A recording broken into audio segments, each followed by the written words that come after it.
ہی ابراہیم علیہ السلام نے دروازہ کھولا، انہوں نے سلام کیا، انہوں نے کہا سلام قوم منکرون، سلام تم لوگ انجانے ہو، تمہارے کپڑے ایسے ہیں کہ پتہ چل رہا ہے تم یہاں ادھر ادھر سے نہیں آئے، اور تمہاری زبان سے پتہ چل رہا ہے تم یہاں کے لوکلز نہیں ہو، تم لوگوں کو تو میں نہیں جانتا، لیکن اعلی ای حال بہرحال آ جاؤ اندر. تو ان کو انہوں نے بٹھایا.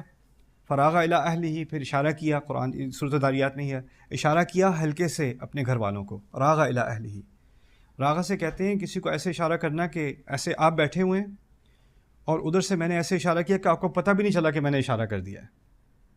ٹھیک ہے نا، اس کو راغ الی اہلہ ہی کہتے ہیں. اس میں بھی ایک ادب ہے، وہ کیا ہے کہ لوگوں کو پتہ نہ چلے کہ میں اپنی فیملی کو باس کر رہا ہوں، جاؤ کھانا لے کے آؤ، یہ کرو وہ کرو. ان کی عزت کا بھی احساس ہے، جن کو انسٹرکشن دی جا رہی ہے نا ان کی عزت کا بھی احساس ہے. مہمان کو بھی احساس ہے کہ مہمان کا بھی احساس ہے کہ اس کو یہ نہ لگے کہ میں بوجھ ہوں، کیونکہ اچھا چلو یہ آ گئے ان کے لیے کھانا لے آؤ پھر.